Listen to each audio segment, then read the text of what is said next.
no petitions, we come to public input for today.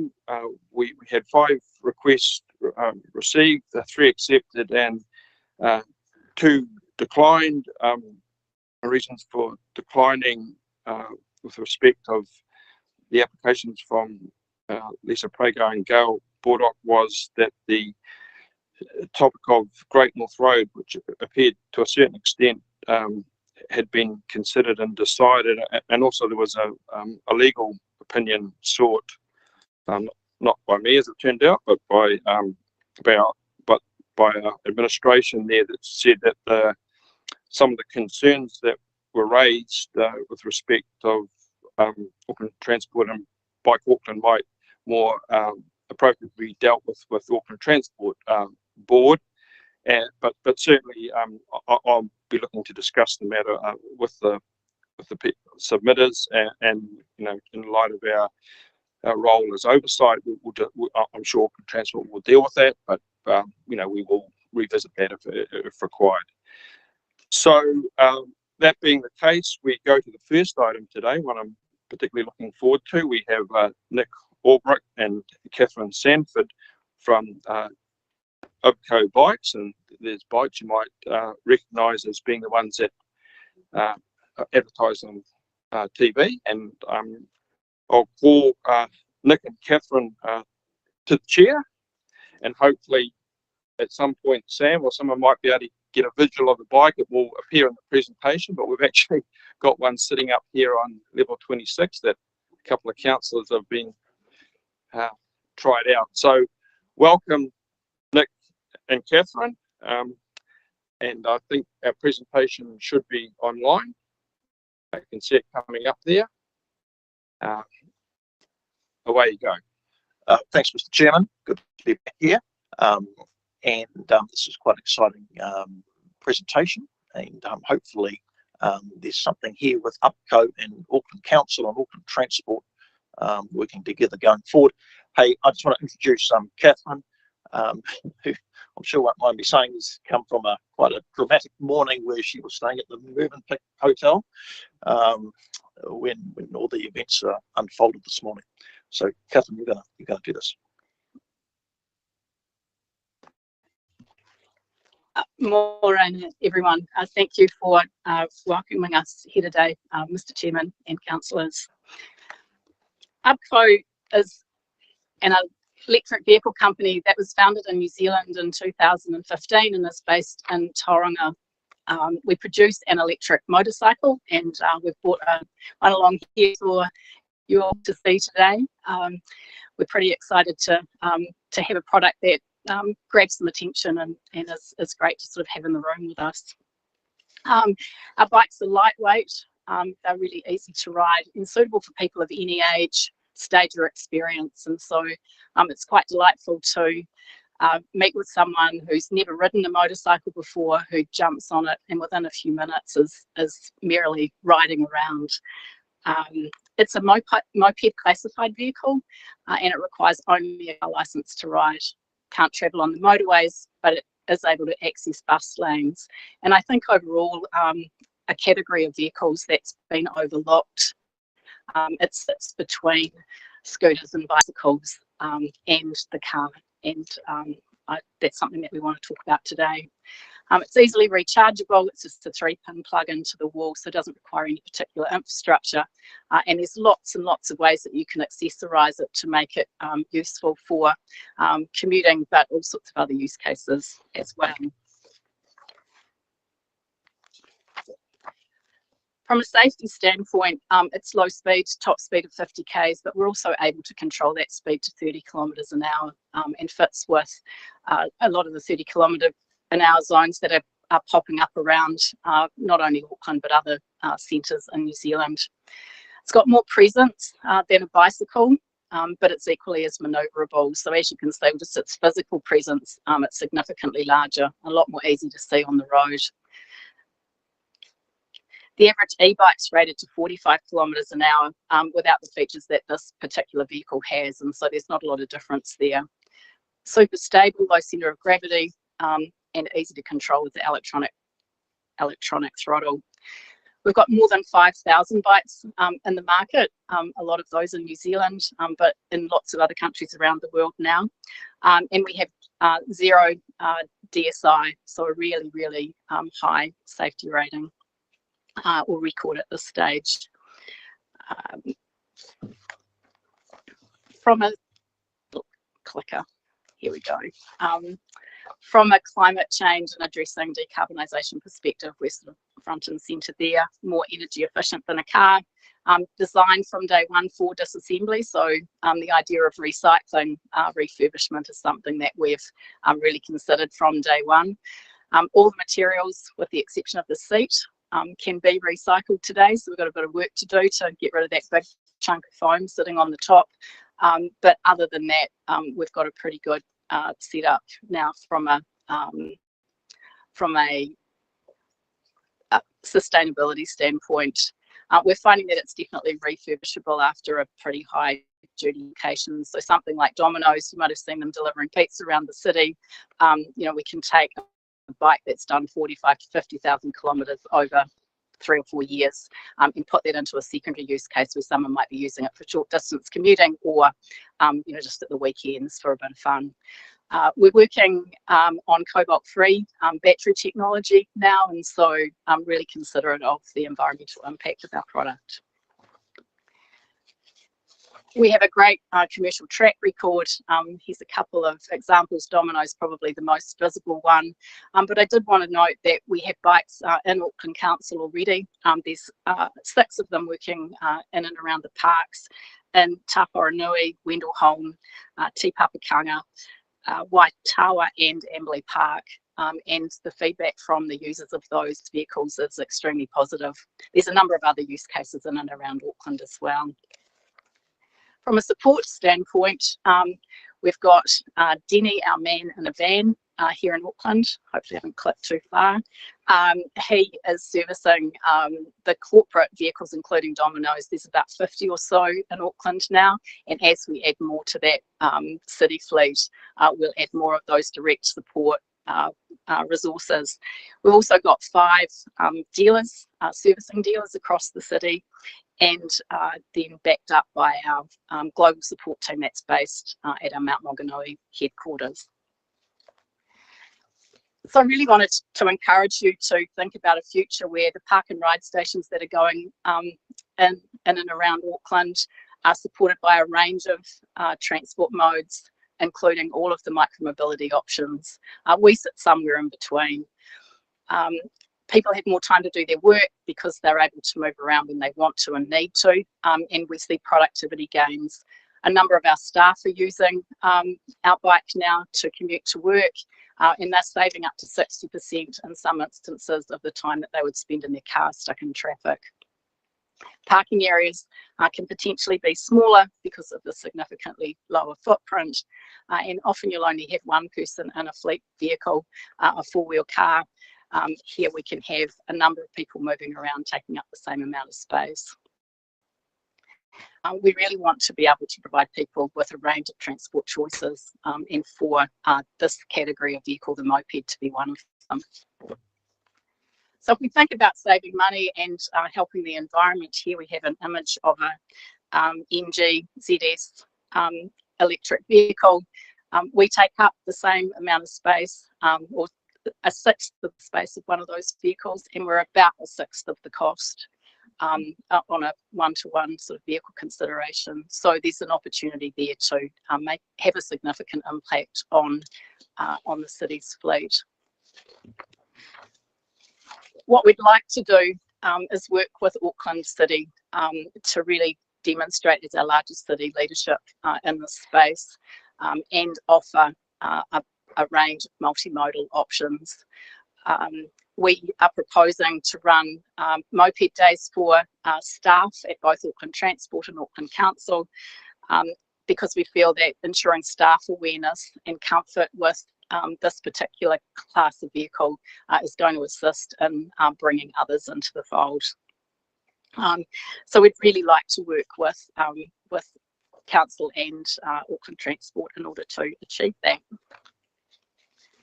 So we're really asking today for the committee's support to work with UBCO both AT and Auckland Council on these e-moped days for staff.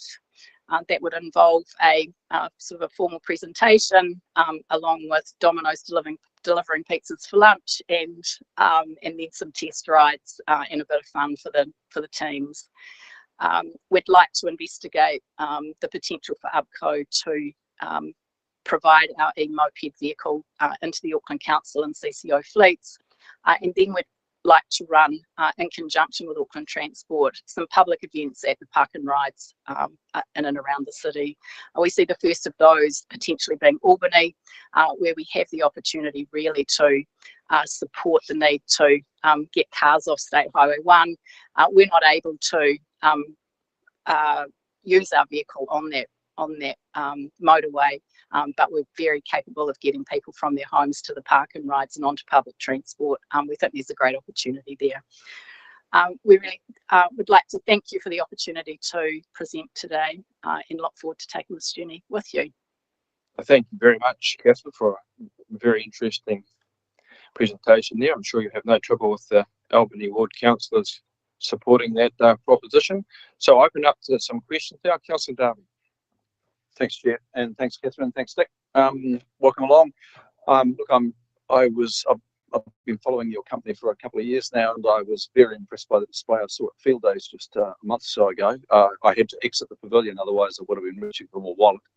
But look, I'm encouraged by this development. I was impressed by the refinement of your design from what I saw 2 years ago. And I guess my question is, I'm very conscious of the deaths and serious injuries that are attributed to motorcyclists. That's the highest DSI rate in proportion to the number of motorcyclists on our roads. So could you just take us through how the UBCO, your product, addresses the necessary safety concerns for the rider of a category that is at greatest risk? First up, as a moped, you are required to have a driver's license, so that can be a learner's license, but unlike a bicycle or a scooter, you need to know the road rules, and you've got to have passed at least the first of those tests.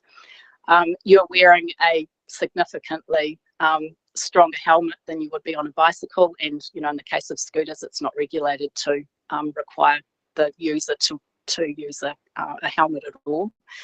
And then I think that the design of the vehicle, it's lightweight. If you did happen to come off it, compared to a combustion engine motorcycle with a heavy steel frame and highly positioned fuel tank, our battery sits between your ankles, two-wheel drive, very low centre of gravity, manoeuvrable. So all those things come into play in the consideration of safety. And as I mentioned, we have a zero DSI record at this stage with more than 5,000 vehicles out there. We've been working with Domino's in and around the urban and city centres of New Zealand now for almost 4 years without incident. So we acknowledge that there is risk, but the goal here is to get cars off the road with our vehicle as part of that program. And the reality is they can't go more than 50k, so they have to be in 50k or less zones. Okay, thank you. Two more questions. We have one from Councillor Fletcher, then finally Councillor Henderson. Thank you for a fabulous presentation and exciting us all with possibilities. What are the specific initiatives that you're looking for from Auckland Council and Auckland Transport here today? There's two things. First up, we would like to run moped days or e-moped days with both the council and Auckland Transport, which would be in-house for staff events where we can educate as part of a sort of formal presentation, but then importantly enable the staff to experience the product for themselves. So that would be the first thing. And then the second, which I think is the bigger. Sorry, and councillors as well. Oh, of course, yes. Thanks, Nick. Definitely. And then I think, importantly, the public events, if we can work together with Auckland Transport and show up, as a united force at events in and around the park and rides, I think there's a real opportunity to showcase what's possible, but also put Auckland Transport in a position of leadership in terms of, thinking about this as a real viable means of transport for people in and around the city. Thank you. Finally, Councillor Henderson.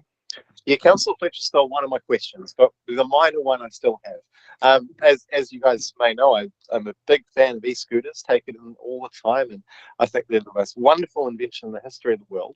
For this thing, which I think is an absolutely fantastic idea, can I just ask about waterproofing? Because this is actually a big issue in terms of micro-mobility for a city like Auckland. Yeah, absolutely. So we were designed on farm for farm. We've been through 5 generations of product development, and we are fully useful on a New Zealand dairy farm. So, water and cow manure sort of ingress is something that we've managed to develop out of the product. And so in and around rain, IP rating is significant from a water standpoint. So no, you won't have any issues with our product driving around Auckland in the rain. That's it. Okay, thanks for the questions there.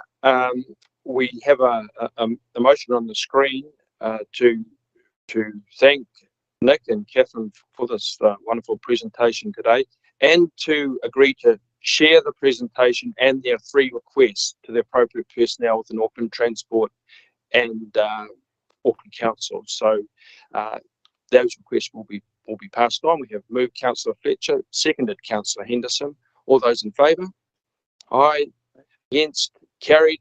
Thank you again, and we'll just maybe make sure that some of the councillors here just don't nip out on the bike for a minute there. Okay, thank you. Our next presenter today is Graham East. Welcome, Graham. Just while Graham's making his way to the desk there, Graham is going to talk to us today on the long-term funding for level crossing removals on the Western Line.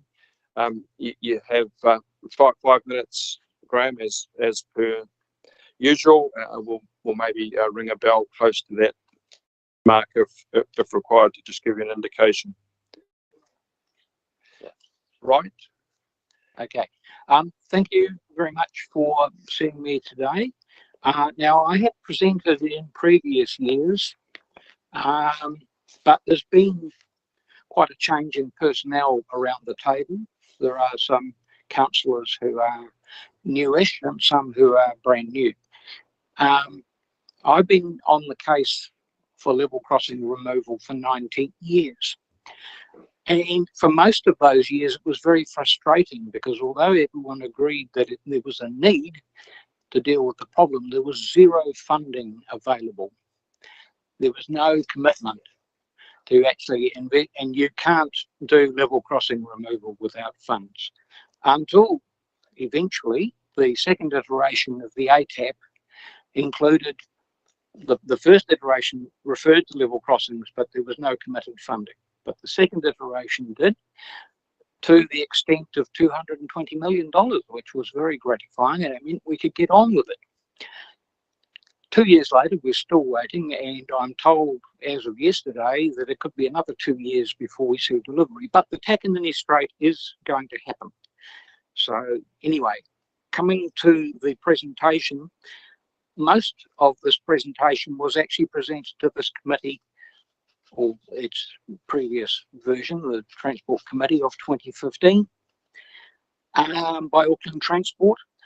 So I'm using that for 2 reasons. First of all, it pretty much says it all. But secondly, to demonstrate the slow pace of change which has occurred. So, where are we? Do I push the right button? No? How do I get something? There we go. Okay, so that's the front page. I don't know how well that works on the big screen, but I think most councillors will have received an electronic version. Up the top there, it refers to 51 combined vehicle pedestrian level crossings in the Auckland region. That includes the rural areas that we're not really talking about today. It's only the area that's covered by the regular suburban rail service. That number 51 has now gone down to 48. Although I believe that the work on the Pukekohe extension is probably going to involve a few more removals along the way. Of that 48, a bit over half, 28, combined vehicle pedestrian level crossings in the electrified network area. So that's the main point from that page.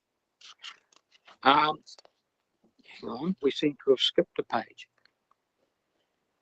What's happened is a map.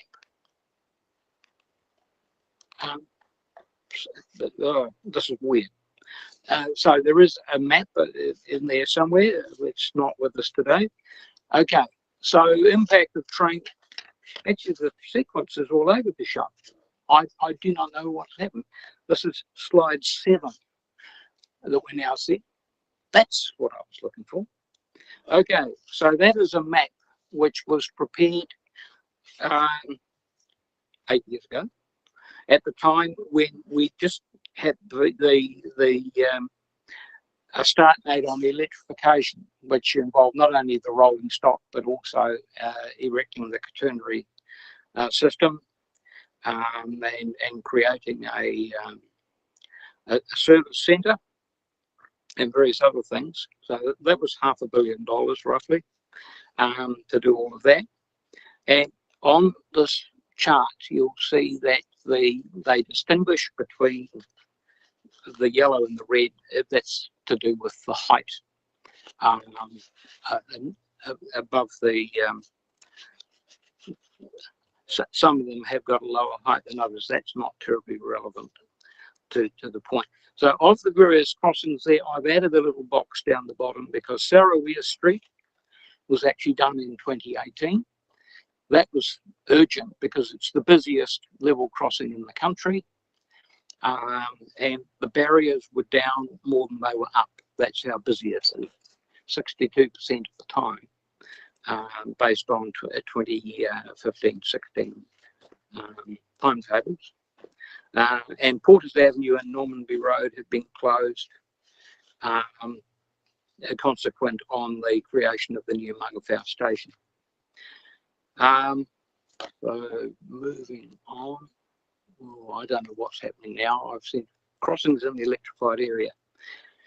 So the top line there says there are 17 crossings on the Western line. That is now down to 15.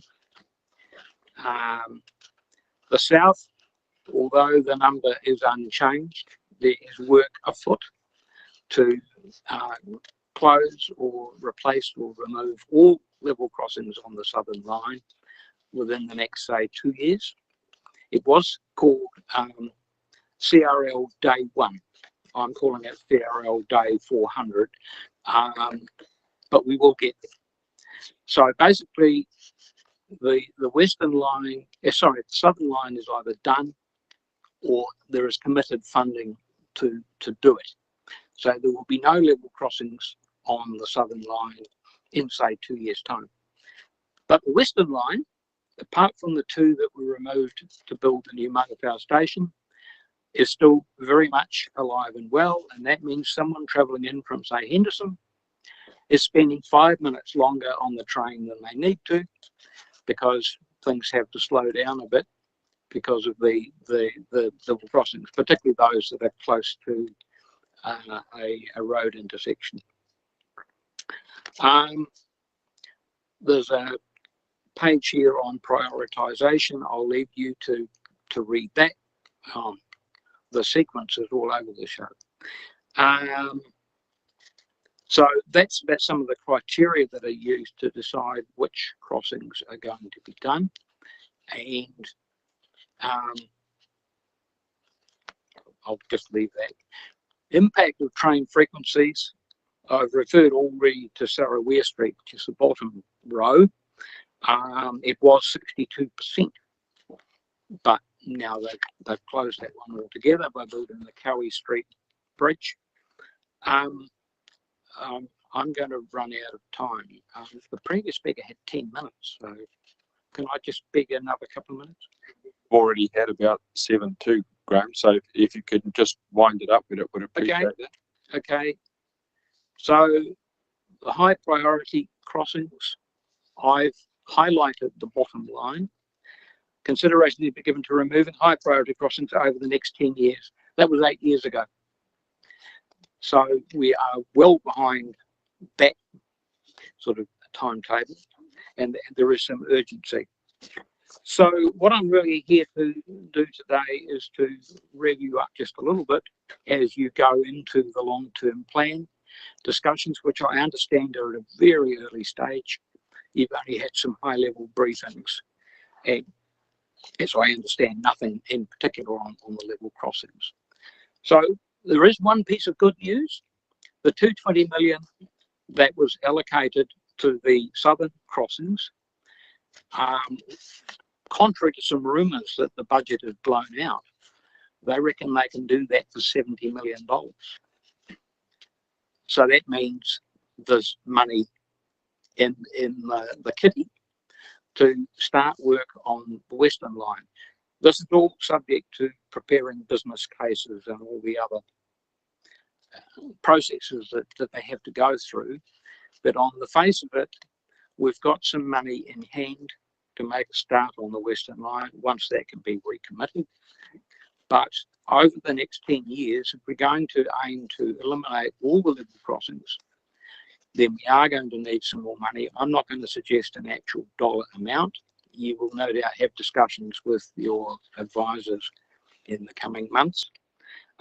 The only thing I will say is that of the 15 crossings on the Western Line, some at least can be simply closed. Not simply, but replaced by some other means. For example, Sherrybrook Place, which is well out to the west, serves 24 households by my count, but they do need road connection. They can't be just cut off. But rather than spend, say, $30 million on a level crossing bridge, maybe we could spend a few $1 million on a low-level bridge across the Waikimati Stream and connect those properties through to West Coast Road, or there's a couple of other options, to the existing roading network. And there are similar things that could be done with some of the other crossings. So there's no such thing as a free lunch. You can't simply close a crossing without looking at the impact on the local roading network and what other work needs to be done. Can you take some questions now, Graham? Thank you. Yes, so could we make our questions fairly concise here? Online, Councillor Newman and Turner. Thank you, Graham.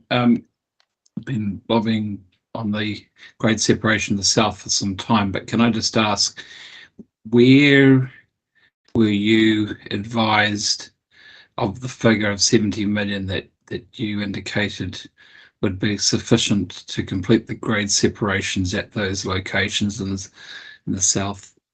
A telephone conversation yesterday with the director of the level crossing project. I said I was very surprised because I heard that the number had grown to 500 million, and he said no, $69.5 million. So you can interrogate your staff when they report to you if you don't trust those numbers. I was very pleased to hear that, because rather than being an eye-watering amount that councillors might say we can't afford this, it's actually, shall I say, it's a lot of money, but it's affordable. Thank you, Councillor Turner. Yeah, thank you. There's a lot of unclearness between pedestrian only, dual purpose, and where they're coming out or going in. Am I correct that the train must slow to a specific speed when crossing when traversing any crossing, regardless of whether the arms are up, down, there's people on it, whatever? Just going across the crossing, traversing a crossing, the train has to go significantly slower. Is that correct? That's not my understanding. we had the ETCS system, European Train Control System, which has been installed some years ago. You'll see the little bells or balances when you wander anywhere near the tracks. They control the, and if the driver tries to cheat the system by going faster than he should, the ETCS can actually bring the train to a complete halt, and they have to go through all the rigmarole of restarting the train. So drivers are very averse to doing that, which my understanding is that is why they are so cautious when they pull out of the station. The train literally crawls for the first few meters until its nose is actually into the level crossing, and so there's virtually no possibility of a car appearing out of nowhere.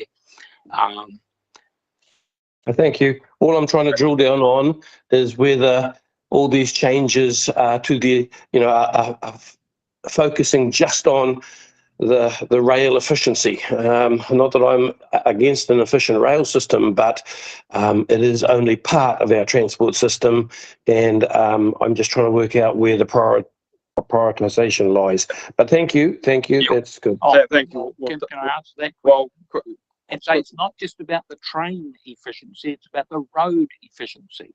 If the barriers are coming down, and already at most crossings it's more than a quarter of the time, but with the CRL we can increase the frequency to potentially double what it now is, which means the barriers could be down twice as often as they are Thank now. you. So it's half the Yep. time. So Okay, thank you. So use your extra money to trench Newland. Not just the road. Yep, thank you. But thank you, Graham, for your presentation today. We've got a motion up there to thank Graham for his attendance. There's someone to move. Thank you, Councillor Fletcher. Seconded by Councillor Hills. Thank you, Councillor Hills. All those in favour? Aye. Against? Carried. Thank you very much, Graham. And our final presenter today is online, is Viv Beck from Heart of the City. Good morning, Viv. I understand you're going to present to us today on a holistic and integrated approach to transport to the city centre, the need to support city centre operations and equitable access for Aucklanders. Welcome, Viv. Kia ora. Thank you, John. Apologies for not being there in person. I had planned to, but obviously we've had a pretty distressing situation in the central city this morning. A few people, seriously injured and people dead as well. And that's, I would like to just acknowledge the extraordinary response from police to contain it. It's obviously a big day too with the FIFA launch. So I am doing this online because I've just needed to use the time while the other speakers spoke. But thank you for the opportunity. This is a big issue for actually not just businesses. Our perceptions research work indicates that access is the number one contributor to negative perceptions of the central city, and that is a consistent position over the time we've been doing these surveys. So it is an issue.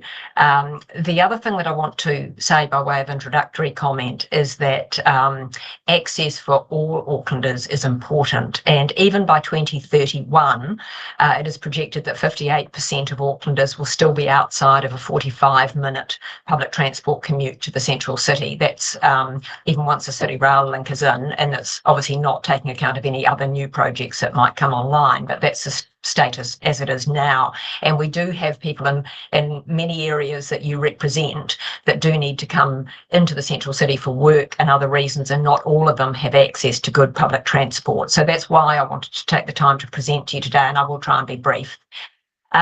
Just another introductory few comments. So Heart of the City does support the City Centre Master Plan. We're big supporters of good public transport and the principles behind access for everyone. We acknowledge that over time, how people get around on different modes will change. But the key points for us really is that the city still has to function well, and people must still want to come here and be able to get here. We have consistently asked for a holistic approach to planning for all modes, and really good circulation planning, smart thinking about servicing and loading, cabs, rideshare, and also people with mobility disabilities. And I think it's fair to say that it's no secret really that we have been frustrated by some of the work to date and how long it has taken to get some of these issues. And we think a lot of the issues that people are dealing with could have been avoided and at lower cost if the planning had been right. But I have to say, moving forward, I've had some very constructive discussions with Dean Kimpton, and my team is working very productively with Graham Gunthorpe. So I just do want to acknowledge the work that they are doing to now try and really take a more holistic approach to traffic circulation, loading and servicing, as well as wayfinding, because that's very frustrating for people who need to get here too. It is important that that work considers the needs of all users, as well as the wider place and economic objectives. And if I can just use a couple of examples, something like the EVA between Wakefield and Wellesley Street is a pretty blunt tool to keep private vehicles out, because some of you may have been at the opening of the International Film Festival last night. You know, the fact that people cannot get a taxi from our arts precinct to support our nighttime economy is very frustrating. And it's not legible. Auckland Transport have done their own research that indicates people are confused by what that area is. And these sorts of things actually do affect how people feel about the central city. Another issue that's looming is the idea of having 24/7 bus-only areas in Wellesley Street, and that will cause a challenge for loading of and unloading of heavy vehicles to businesses in that vicinity. And we are looking for urgency in addressing some of these immediate challenges. And it does need an all of council and AT support for these priority fixes. It is a shame, I have to say, that some of these are retrofitting, and it's causing, for example, extreme distress to some of those businesses affected for so long by the City Rail Link to realise that their servicing and loading, which was identified as a need, has not been planned for appropriately. Having said that, I acknowledge that there is work happening now to try and address it, but it is going to need some smart thinking around employing technology and a more dynamic 24/7 approach to managing access at the curbside, digital signage, ideas like that, to make sure that we can actually try and retrofit this as best we can. And that the idea is that you can use space for different things at different times, rather than the attitude that we've seen at times where we need it for a bus lane, but the reality is it could be used for different things at different times. So really the point we're making is we are, as I say, we're encouraged by the work that Dean is leading in Auckland Transport, but we are really looking for a more nuanced, integrated and sophisticated approach to planning and implementing access. As I say, it is the #1 contributor to negative perceptions, and really ultimately what we want to see is a city centre that is appealing and accessible, and an appealing and accessible place for all Aucklanders.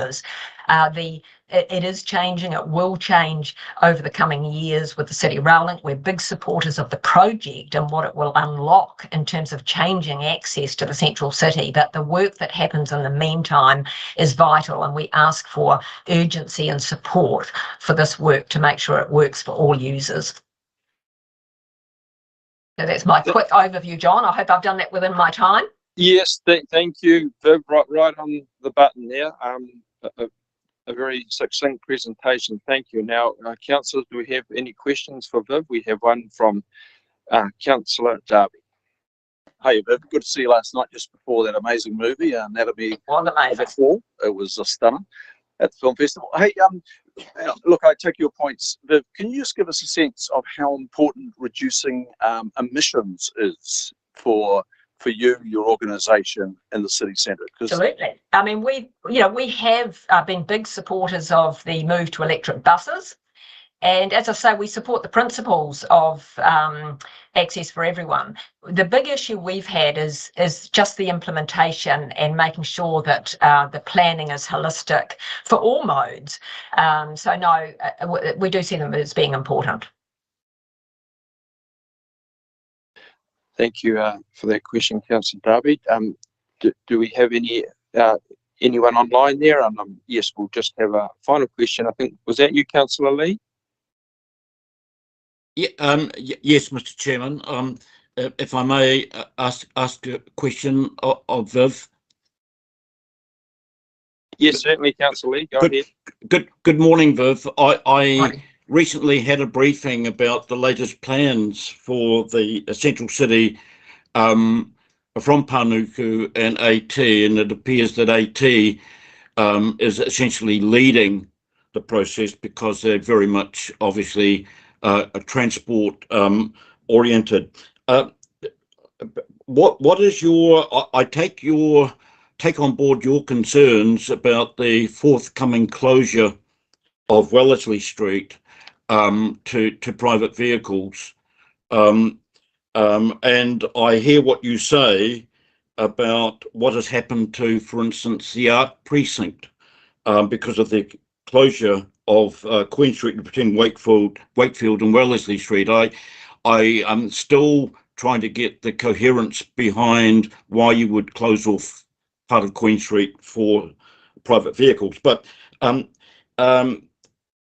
can I ask you, do you think that this work, whatever its merits, is premature, given the CRL will not be working until 2026, and that you're looking for coherence? Do you think that this is a coherent approach at this point? Well, it is. Some of it is definitely too slow. We would have liked holistic planning and more focus on needs a lot sooner. What we're trying to do, I guess, is work with AT and the council group to try and address some of these issues and just look for some common sense. And we understand the goals of, for example, the access for everyone. But if you look at that EVA, not having cabs and rideshare to support our arts precinct is one that just is beyond us, really. We've always thought there could be an ability to be more dynamic in the use of that space. So what I'm saying is, I think there needs to be that attitude to say, let's get this right. We're working towards a different future with the CRL, but we've got to get it functioning as well as possible in that time frame. And I think there is a will. I mean, we are seeing a different attitude now, and I think that's important. As I say, I've had some good discussions with Dean, and I know my team's working productively with AT and others, but I think it's important that various needs are understood, and unfortunately some of it is retrofitting, which is not ideal. But I think a willingness to look at dynamic use of space is important, and making it operate as well as we can in those 3 years. There's no question that the construction has had a huge impact, but if we can make it work as well as possible until we get that game changer with the opening of the City Rail Link, that would support not only business but other users as well. Thank you very much, Viv. Can I just ask one supplementary question, if I could? In the briefing I had, I was told of a 75-metre walkable catchment for loading zones for small businesses. Given that loading zones are not about walking but about carrying loads, sometimes heavy loads, how realistic do you think that is? Well, we're getting a lot of concern raised by businesses, and that's one of the reasons we're concerned at having no access in that lower Wellesley Street area, because, you know, if you're talking about a really heavy keg going to a bar, for example, that's not an easy thing to move around. So I think we've always been a supporter of some innovation and how servicing and loading can work, and those discussions are still continuing. Once again, they've been a bit slow, but I think we've got to be realistic about carrying heavy loads and really try and make the city work for multiple users. And we do get a lot of concern raised around loading and servicing by not only business actually, but that's the people we represent.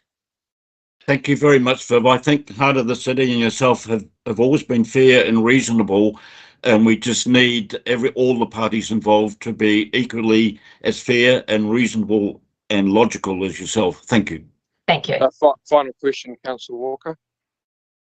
So the question I've got, Viv, is around the awareness of Auckland Transport around a number of issues that go to, one, the mobility requirement of people for venues, and that particularly concerns the art precinct.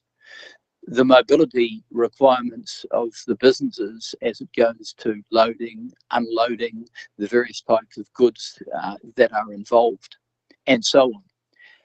Is it apparent to you that Auckland Transport has a comprehensive grasp of all of these issues, checklists and the like, so they have a way of analysing the impact on patronage, mobility, productivity of the businesses, and are they aware of the financial impact on the businesses? So what decision-making model do they have to deal with all of these things? Well, I mean, they obviously do have analysis and data. Previously, we've been frustrated at the siloed approach and lack of real understanding of some of the needs that we see and the people we represent. We're focused on the positives going forward, and we're hopeful by the sort of changing attitude. And I think Councillor Lee summed that up well. We need to work together on this. There are some things that have been missed that have had quite a significant impact, and it has to be done better going forward. We do have to respect the needs of different groups, and I'm looking to see a significant improvement in that. But as I say, we're very hopeful right now that is going to change, and it is changing. So just a supplementary question. What I'm trying to get a handle on is what integrative model Auckland Transport has to consider all of these things. It is, well, I would have expected that the question be answered, please. The question's been asked, could it be answered? Sorry about that, Viv. Sorry? What was the question again? The question is, the modelling. Are you aware of any integrative model, any template, for example, that plugs all this information in, that goes to mobility, productivity of businesses in terms of unloading and the like, that breaks away from a siloed approach? So something that's integrated, that businesses can comprehend. I'm not, no, and that might be a question for Auckland Transport. It's the outcome we want, but I think that could be a question directly for Auckland Transport.